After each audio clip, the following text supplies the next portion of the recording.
وَلْتَكُن مِّنكُمْ أُمَّةٌ يَدْعُونَ إِلَى الْخَيْرِ وَيَأْمُرُونَ بِالْمَعْرُوفِ وَيَنْهَوْنَ عَنِ الْمُنكَرِ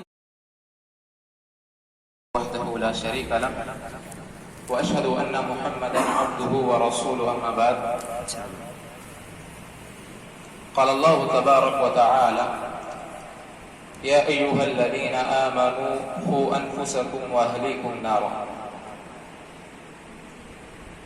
ہر قسم کی تعریف حمد و ثنا اللہ وحدہ لا شریک خالق کائنات مالک ارض و سما کے لیے سزاوار ہے جو ساری جہاں کا پالنہار ہے. سبحان اللہ و بحمدہ سبحان اللہ العظیم. درود و سلام ہو تمام انبیاء کرام پر، خصوصاً میرے اور آپ کے آقا جناب محمد رسول اللہ صلی اللہ علیہ وسلم. اللہم صلی علی محمد و بارک وسلم. حاضرین مجلس، اللہ رب العالمین کا بے پناہ شکر ہے کہ اس نے مجھے اور آپ کو کچھ سیکھنے اور سکھانے کا موقع نصیب عطا فرمایا. اللہ کا بہت شکر ہے اور اللہ سے دعا ہے کہ اللہ رب العالمین ہمیں دین کو سمجھنے والا اور اس پر عمل کرنے والا بنائے. آمین. حاضرین، جس موضوع کا میں مکلف بنایا گیا ہوں وہ آداب زندگی ہے کہ کس طرح ہمیں اپنی زندگی کو گزارنا ہے. زندگی کے گزارنے کے جو آداب کتاب و سنت میں بیان کیے گئے ہیں، انشاءاللہ ان آداب کو اس کلاس کے اندر آپ کے سامنے سمجھایا جائے گا. قبل اس کے کہ ہم موضوع کے اصل بحث میں گفتگو کریں، اس سے پہلے ہمیں چند باتوں کو سمجھنا بہت ضروری ہے کہ آداب زندگی کی ہماری زندگی میں کیا اہمیت ہے، اس کا کیا معنی ہے، اسے سمجھنا ہمارے لیے ضروری ہے. حاضرین کرام، اگر ہم دین اسلام کی تعلیمات میں غور کریں گے تو اللہ رب العالمین نے اور اللہ کے نبی نے ہماری زندگی کا کوئی گوشہ ایسا خالی نہیں چھوڑا جس کے تعلق سے ہمیں زندگی گزارنے کے آداب نہ بتلائے ہو. ہر معاملے میں، چاہے وہ صبح سویرے کرنے سے لے کر رات کو سونے کے ہو، یا کھانے کے آداب ہو، قضائے حاجت کرنے کے آداب ہو، عبادت کرنے کے آداب ہو، ہر قسم کے آداب سے اللہ نے اور اللہ کے نبی نے ہمیں آگاہ کیا ہے. تو ہمارے لیے ضروری یہ بنتا ہے کہ ہم ان آداب کی روشنی میں اپنی زندگی گزارنے کی کوشش کریں. حضرت اللہ کے نبی صلی اللہ علیہ وسلم نے ایسے لوگوں کی تربیت کی، ایسے لوگوں کو آداب سکھلائے جو اسلام سے پہلے جاہلیت میں جن کے اندر ہر قسم کی برائی پائی جاتی تھی. ایسے لوگوں کو اللہ کے نبی نے ادب و آداب سکھلا کر ساری دنیا والوں کے لیے قیامت تک کے لیے مثال و نمونہ بنا دیا. انہیں اللہ نے اسلام کی دولت سے نوازا، پھر اللہ کے نبی نے انہیں ادب و آداب سکھلا کر دنیا والوں کے لیے مثال اور نمونہ بنا دیا.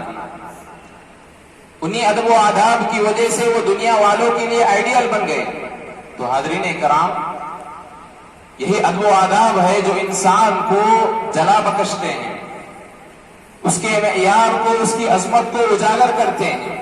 حاضرین کرام، کسی نے کیا ہی خوب کہا ہے، بہت ہی سچ بات کہی کہ جس انسان کے اندر ادب و آداب نہیں ہے وہ انسان کی قوم ہرگز نہیں. جس انسان کے اندر ادب و آداب پائے نہیں جاتے وہ انسان کی قوم نہیں ہے، بلکہ وہ ایک بھیڑ بکریوں کا ریوڑ ہے جسے جو چاہے جب چاہے جدھر چاہے ہانک کر لے جاتا. ادب و آداب ہی ہے جو انسان کو غیروں سے، جانوروں سے ممتاز کرتے ہیں. اللہ نے کہا کہ ہم نے انسانوں کو اشرف المخلوقات بنایا. اگر ہم ادب و آداب سے متصف ہوں گے، ہمارے اندر زندگی گزارنے کے آداب پائے جائیں گے، تب جا کر ہم غیروں سے ممتاز ہوں گے. غیروں میں اور ہمارے میں اس وقت فرق آئے گا. تو حاضرین اکرام، ہمارے لیے بہت ضروری ہے کہ ہم اسلامی زندگی جس طرح گزارنی ہے، کیا آداب اسے ہمیں اپنانا ہے، اس کو سیکھنا ہمارے لیے بے حد ضروری ہے. حاضرین اکرام، سب سے پہلے ہم جانتے ہیں کہ ادب کا کیا معنی آتا ہے. یہ جو ادب کہتے ہیں اس کا کیا معنی ہے لغت کے اندر، ڈکشنری کے اندر. تو اس کا معنی بیان کرتے ہوئے علماء کرام نے کہا یہ جو آداب ہے یہ جمع ہے. آداب یہ ادب کی جمع ہے. تو ادب کا معنی بیان کرتے ہوئے علماء نے کہا ادب کہتے ہیں عقل مندی کو، دانش کو. کہ جو انسان عقل مند ہوتا ہے، جس کے اندر ہوشیاری ہوتی ہے، دانش مند جو ہوتا ہے، تو ایسے انسان کے لیے ضروری ہے کہ جو عقل مند ہے تو اس کے لیے ضروری ہے کہ وہ ادب کے ساتھ اپنی زندگی کو بسر کرے. ادب و آداب جو بتلائے گئے ہیں کہ بڑوں کے ساتھ کیسا ہمیں گفتگو کرنی، چھوٹوں کے ساتھ ہمیں کیسا معاملہ کرنا ہے، کھانا کیسا ہے، بیٹھنا کیسا ہے، عبادتیں کیسی کرنی ہے، یہ جو عقل اس میں آنے والی باتیں ہیں، ان تمام کے مطابق ایک عقل مند کو زندگی گزارنی ہے، تب جا کر وہ مؤدب انسان کہلائے گا. اسی طرح اس کے معنی بتلاتے ہوئے کہا گیا ادب کے معنی ہیں اچھے عادات کے. ادب کے معنی ہیں اچھے عادات کے. جس چیز کو، جس عادت کو بھی شریعت اسلامیہ نے اچھا کہا، اس میں خیر کا پہلو اگر پایا جاتا ہے تو اسے ادب کہتے ہیں. اس کے اندر خیر کا معنی پایا جانا چاہیے، وہ اچھے عادات کہلاتے ہیں. اگر ہم معاشرے میں دیکھیں گے نوجوانوں کے اندر، بہت سے چھوٹے بچوں کے اندر بھی ایسے عادات آ چکے ہیں جو ان کے لیے مناسب نہیں، جس میں خیر کا پہلو نہیں پایا جاتا، جس کے اندر اچھائی پائی نہیں جاتی، تو اسے ادب نہیں کہا جاتا. ادب وہ چیز ہے جس کے اندر اچھائی پائی جائے، اچھی خیر کا پہلو اس میں ہونا چاہیے، اسے ادب کہتے ہیں. اسی طرح ابن حجر رحمہ اللہ جنہوں نے بخاری کی شرح کی ہے، وہ ادب کی تعریف کرتے ہوئے کہتے ہیں الادب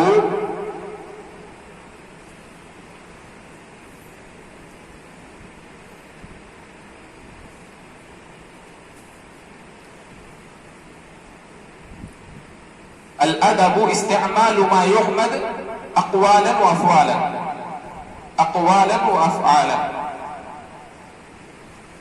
ابن حجر رحمہ اللہ کہتے ہیں ادب وہ چیز ہے جب انسان کوئی بات کہے، جب انسان کوئی عمل کرے تو اس کی بات کو سننے والا، اس کے عمل کو دیکھنے والا اس کی تعریف کرے، یہ ادب کہلاتا ہے. ادب کی تعریف کرتے ہوئے ابن حجر نے کہا ادب وہ ہے کہ انسان کی بات کو سننے والا اور اس کے عمل کو دیکھنے والا اس کی تعریف کرے، اسے ادب کہتے ہیں. تو حضرین اکرام، اللہ نے قرآن مجید میں کہا کہ یا ایھا الذین آمنوا قوا انفسکم واہلیکم نارا، کہ ایمان والو تمہارے لیے ضروری ہے کہ تم پہلے اپنے آپ کو پھر اپنے اہل و عیال کو جہنم کی آگ سے بچاؤ، جہنم کی آگ سے بچاؤ. تو ہم خود اپنے آپ کو مؤدب بنائیں، اپنے گھر میں اپنی اولاد کو، اپنے گھر والوں کو بھی مؤدب بنائیں، تب جا کر اس آیت کی روشنی میں ہم کامیاب ہو سکتے ہیں. اس کی آیت کی تشریح کرتے ہوئے علی رضی اللہ عنہ کہتے ہیں کہ اس کا کیا معنی ہے. اللہ نے جو کہا کہ قوا انفسکم واہلیکم نارا، تم اپنے آپ کو اور اپنے اولاد کو، اپنے اہل و عیال کو، گھر والوں کو جہنم کی آگ سے بچاؤ، اس کا کیا معنی ہے؟ اس کا معنی بیان کرتے ہوئے علی رضی اللہ عنہ نے کہا کہ علموہم وادبوہم، کہ تم انہیں علم سکھلاؤ، انہیں تعلیم دو اور انہیں ادب سکھلاؤ. اپنے گھر والوں کو، تو اس کے لیے ضروری یہ ہے کہ ہم خود مؤدب بنے، علم والے بنے، اس کے بعد ہم اپنے علم کو، اپنے آداب کو اپنے گھر والوں کو بھی سکھلائیں۔ اسی طرح حاضرین کرام، ادب کا معنی بیان کرتے ہوئے ابن القیم رحمہ اللہ فرماتے ہیں کہ وہ حقیقت الادب، یہ ادب کی، آداب کی جو حقیقت ہے، زندگی گزارنے کے جو آداب ہے، اس کی حقیقت یہ ہے کہ استعمال الخلق الجمیل، اچھے اخلاق کو اپنانا، اچھے اخلاق کو اپنانا یہ ادب کی حقیقت ہے کہ انسان کے اندر ایسے اخلاق پائے جائیں کہ جس اخلاق کو دیکھ کر، جن اخلاق پر وہ فائد ہے، اسے دیکھ کر سامنے والا اس کی تعریف کرے، اس کی تعریف کرے، تو اسے ادب کہتے ہیں۔ اسی طرح ابن القیم رحمہ اللہ کہتے ہیں اجتماع اتصال الخیر فی العبد، ادب یہ ہے کہ بندے کے اندر ہر قسم کے عمدہ اخلاق جمع ہو جائیں۔ مؤدب انسان وہ کہلاتا ہے، باادب بندہ وہ ہے جس کے اندر اچھے آداب جمع ہو جائیں، ہر قسم کے آداب اس کے اندر موجود ہو، چاہے بڑوں سے پیش آنے کا معاملہ ہو، چھوٹوں کے ساتھ معاملہ کرنا ہو، یا اپنے والدین کے ساتھ، رشتہ داروں کے ساتھ صلہ رحمی کرنی ہو، ہر قسم کے آداب اس میں موجود، اس میں آ گئے کہ انسان کو ہر قسم کے آداب، ہر قسم کے اخلاق اس کے اندر جمع ہو جائے، ایسا انسان باادب کہلاتا ہے۔ تو حضرین کرام، معلوم کیا ہوا کہ ادب کا معنی، کہ ادب کسے کہتے ہیں، اس کے کیا معنی ہیں؟ بتایا گیا کہ ادب کے معنی عقل مندی کے ہیں، دانش کے ہیں، اچھے عادات کے ہیں، خوبصورتی کے ہیں، کہ انسان جب اس کے اندر ادب آ جاتا ہے، آداب پر وہ عمل کرنے والا بن جاتا ہے، تو وہ خوبصورت بن جاتا ہے، اس کے اندر خوبصورتی آ جاتی ہے، گرچہ کے دکھنے میں وہ خوبصورت نہ ہو، لیکن آداب کی وجہ سے وہ خوبصورت بن جاتا ہے۔ اسی طرح کہا گیا ادب کے تعلق سے کہ ادب کسے کہتے ہیں، اس کی تعریف کرتے ہوئے بھی کہا گیا کہ ہوا تعظیم من فوقک، ادب یہ ہے کہ تم اپنے بڑوں، اپنے سے جو بڑے ہیں ان کی تعظیم کرو، والرفق بمن دونک، اور اپنے چھوٹوں کے ساتھ شفقت کرو۔ ادب کی تعریف کرتے ہوئے کہا گیا کہ ادب یہ ہے کہ اپنے بڑوں کی تعظیم کی جائے اور اپنے سے چھوٹوں سے ہمدردی کی جائے، تو یہ ادب کہلاتا ہے۔ تو حاضرین اکرام، ہم دیکھتے ہیں آج اس دنیا کے اندر کئی مذہب کے ماننے والے زندگی گزار رہے ہیں، کئی دھرم کے ماننے والے ہمارے درمیان موجود ہیں، لیکن اسلام ایک ایسا واحد مذہب ہے، ایک ایسا واحد دین ہے جس نے اس کے ماننے والوں کو ہر قسم کے آداب سے آگاہ کر دیا۔ ایک مرتبہ سلمان فارسی رضی اللہ عنہ سے مذاق کرتے ہوئے، ان کا مذاق اڑاتے ہوئے کفار نے کہا کہ تمہارا نبی ایسا ہے کہ تمہیں قضائے حاجت کا بھی طریقہ بتلاتا ہے، تمہیں قضائے حاجت کا بھی طریقہ بتلاتا ہے، یعنی مذاق کرتے ہوئے انہوں نے کہا، کفار نے سلمان فارسی سے کہا۔ تو اس وقت سلمان فارسی نے کہا کہ ہاں، ہمارا نبی ہمیں قضائے حاجت کرنے کا بھی طریقہ بتلاتا ہے۔ تو بتانے کا مقصد کیا ہے؟